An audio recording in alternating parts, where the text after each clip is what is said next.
5000 വർഷങ്ങൾ കഴിഞ്ഞിട്ടും ഇന്നും ലോകത്തിലെ ഏറ്റവും വലിയ ഇൻവെസ്റ്റർമാർ രഹസ്യമായി ഫോളോ ചെയ്യുന്ന 4 ഗോൾഡൻ റൂളുകളുണ്ട്. മനുഷ്യ ചരിത്രത്തിലെ ഏറ്റവും സമ്പന്നമായ നഗരമായിരുന്ന പുരാതന ബാബിലോണിലെ കോടീശ്വരന്മാർ തങ്ങളുടെ പണം വളർത്താൻ ഉപയോഗിച്ച ചില നിയമങ്ങൾ.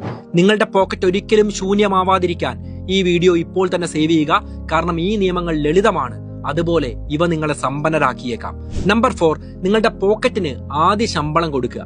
പലരും വരുമാനം കിട്ടിയാൽ ആദ്യം വീട്ടുവാടക, കറണ്ട് ബില്ല്, മറ്റ് ചെലവുകളെല്ലാം കഴിഞ്ഞ് ബാക്കി എന്തെങ്കിലും ഉണ്ടെങ്കിൽ മാത്രമേ അത് മാറ്റിവെക്കാറുള്ളൂ. എന്നാൽ ബാബിലോണിയൻ നിയമം പറയുന്നത് നിങ്ങൾ ഉണ്ടാക്കുന്ന പണത്തിന്റെ ഒരു നിശ്ചിത ശതമാനം നിങ്ങളുടെ സ്വന്തം ഭാവിക്ക് വേണ്ടിയുള്ളതാണ്. വരുമാനത്തിന്റെ കുറഞ്ഞത് 10% കയ്യിൽ കിട്ടുന്ന ആ നിമിഷം തന്നെ മാറ്റിവെക്കുകയാണ് വേണ്ടത്. ബാക്കി വരുന്ന 90% കൊണ്ട് മാത്രം നിങ്ങളുടെ ജീവിത ചെലവുകൾ പ്ലാൻ ചെയ്യുക. നമ്പർ 3, ചെലവുകളെ നിയന്ത്രിക്കുക. വരുമാനം കൂടുമ്പോൾ അതിനോടൊപ്പം അനാവശ്യമായ ആഗ്രഹങ്ങളും കൂടുന്നത് മനുഷ്യ സഹജമാണ്.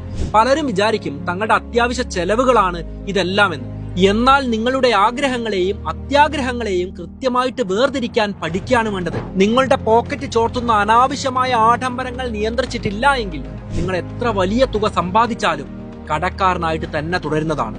നമ്പർ 2, പണത്തെ കൊണ്ട് പണിയെടുപ്പിക്കുക. മിച്ചം വെക്കുന്ന പണം വെറുതെ പെട്ടിയിലോ ബാങ്കിലോ പൂഴ്ത്തി വെക്കുന്നത് കൊണ്ട് മാത്രം ആരും പണക്കാരനാവില്ല.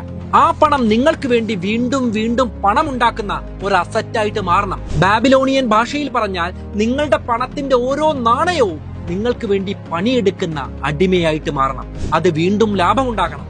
ആ ലാഭം വീണ്ടും റീഇൻവെസ്റ്റ് ചെയ്യണം. കോമ്പൗണ്ടിങ്ങിന്റെ മാജിക് അവിടെയാണ് തുടങ്ങുന്നത്. നിങ്ങൾക്കും ഈ രീതി പിന്തുടരണമെങ്കിൽ മ്യൂച്വൽ ഫണ്ട്സ് ഒക്കെ നല്ലൊരു ഓപ്ഷൻ ആയിരിക്കും.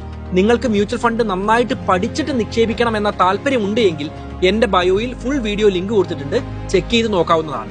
നമ്പർ 1, നഷ്ടങ്ങളിൽ നിന്ന് പണത്തെ സംരക്ഷിക്കുക. ഇൻവെസ്റ്റ് ചെയ്യുമ്പോൾ ഏറ്റവും പ്രധാനം നിങ്ങളുടെ ലാഭമല്ല, മറിച്ച് നിങ്ങളുടെ കയ്യിലുള്ള അസറ്റ്, പണം നഷ്ടപ്പെടാതെ നോക്കുക എന്നതാണ്. നിങ്ങൾക്ക് ഒരു അറിവുമില്ലാത്ത മേഖലകളിലോ അല്ലെങ്കിൽ പെട്ടെന്ന് പണക്കാരനാവാം എന്ന് പറഞ്ഞു വരുന്ന തട്ടിപ്പുകളിലോ കൊണ്ടുപോയി പണം കളയരുത്.